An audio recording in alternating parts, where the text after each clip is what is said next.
and 1.9 billion for water storage and flood control. In addition, I have also proposed 15 billion for irrigation and land reclamation and 266 million for water harvesting and storage for irrigation. In order to improve governance and sustaining the fight against corruption, Mr. Speaker, to enhance good governance, intensify the fight against corruption, and entrench integrity and accountability in public service delivery, I have proposed Kenya shillings 4.5 billion for the Ethics and Anti-Corruption Commission, 4.5 billion for the Office of the Director of Public Prosecutions, 5.3 billion to the State Law Office, and 8.7 billion for the Office of the Auditor General. In addition, Mr. Speaker, to enhance the oversight and legislative role of Parliament, I propose an allocation of 48 billion for Parliament. To enable administration of justice, I also propose an allocation of 27.8 billion for the judiciary.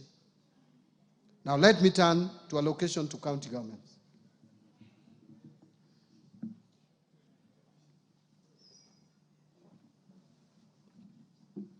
Mr. Speaker, to support devolution, county governments will receive 405.1 billion in the financial year 2025-2026 as an equitable share of revenue raised nationally, an increase of 17.6 billion from Kenya shillings 387.4 billion in financial year 24-25. The 405.1 billion represents 25.8% of the most recently audited revenues for financial year 2020-2021, way higher than the minimum of 15% prescribed in Article 203(2) of the Constitution. In order to ensure food and nutrition security, infrastructure development, improved water and sanitation systems, among others, county governments will receive an additional 69.8 billion as additional allocations. Equalization Fund. Mr. Speaker, to support implementation projects in the marginalized areas, 7.85 billion has been proposed as an allocation to the Equalization Fund in the financial year 2025-2026, and an additional 2.74 billion to settle outstanding arrears owed to the fund. Mr. Speaker, now allow me to speak to measures to enhance county government's own source revenue. Mr. Speaker, the own source revenue policy recommended the development of a national framework legislation to regulate the introduction of taxes, fees, and charges by county governments. Consequently, the National Treasury and other stakeholders developed the County Government Revenue Raising Process Bill, which is currently before Parliament for consideration. Again, I urge the Honorable House to consider the bill and prioritize its enactment. Mr. Speaker, now let me turn to taxation measures. Mr. Speaker, I will now turn to tax policy measures supporting the financial year 2025-2026. These measures include proposals contained in the Finance Bill 2025, as well as the customs duty measures agreed upon by the East African Community Ministers for Finance during the East African Community pre-budget meeting held in May this year, which I personally attended. These measures are set to take effect from 1st July 2025. Mr. Speaker, the freedoms we enjoy in this country have not come easy. In the last couple of years, Kenyans have spoken clearly and loudly on the desired direction in development of policy and governance of taxation. In 2023, the minority side in Parliament, supported by the efforts of the then ODM chairman, protested against the Finance Act of 2023.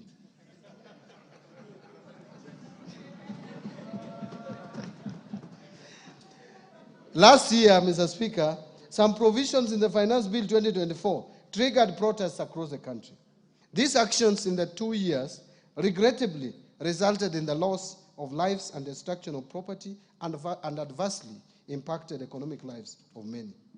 In the remembrance of our fellow Kenyans who lost their most precious lives during these protests, allow me, Mr. Speaker, that we observe a minute of silence in their remembrance. Will you be upstanding?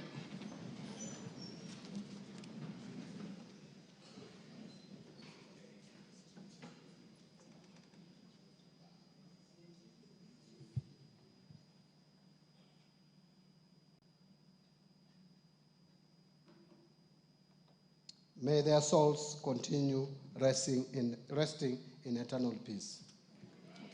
Thank you, honorable members.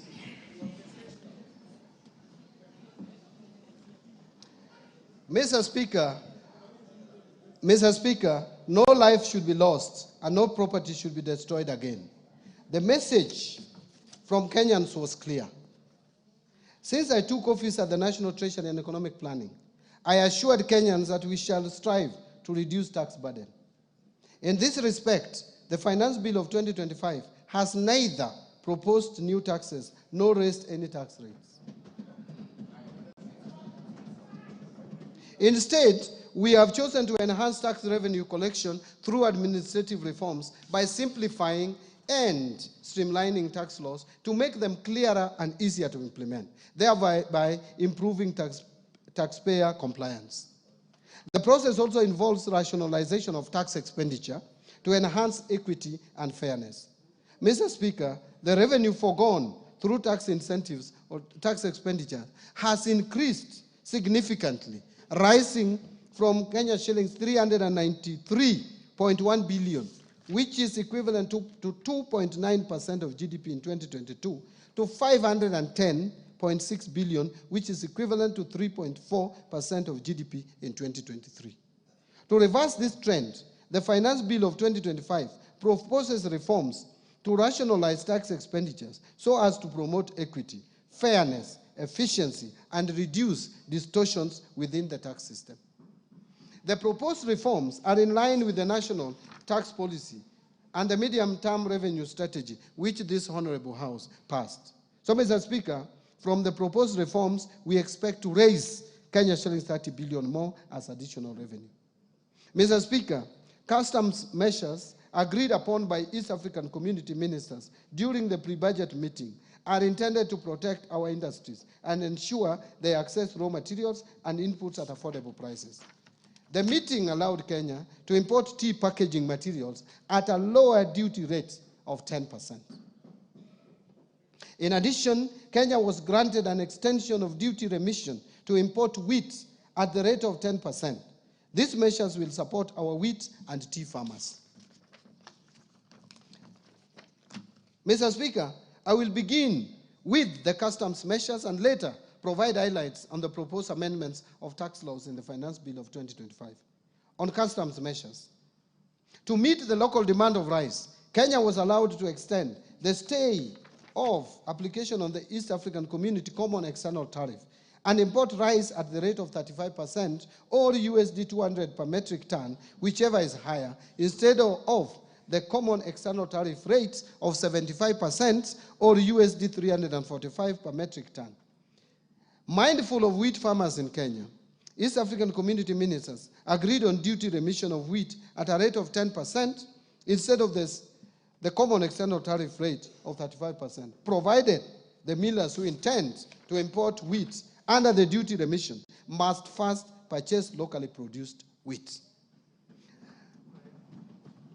Mr. Speaker, to promote local assembly of telecommunication equipment, Kenya was granted an extension of duty remission on inputs for assembly of telecommunication devices, including mobile phones, laptops, and tablets. Mr. Speaker, in order to reduce the production cost of animal feeds, Kenya requested for an extension to import inputs for production of animal feeds duty-free under the East African Community Duty Remission Scheme, which was granted. We urge the producers of animal feeds to apply for the remission. Mr. Speaker, the leather sector is one of the priority value chains under BETA. To support local producers of leather and leather products, Kenya was allowed to extend the stay of application on the common external tariff rate and apply import duty rate of 35% on leather products. To promote tanneries to supply local manufacturers with high-quality leather, Kenya was allowed to import chemicals for leather processing under duty remission. Mr. Speaker, to support local assembly of transformers, which is critical to energy distribution, the East African community ministers approved Kenya's request for a tariff split on transformers to provide for a distinction between fully built and unassembled transformers. Currently, it is one line tariff line, and it is very difficult for us to separate and incentivize either of them. So, Mr. Speaker, to support the local assemblers of cranes, Kenya was granted approval to import inputs for assembly of cranes duty-free under duty remission.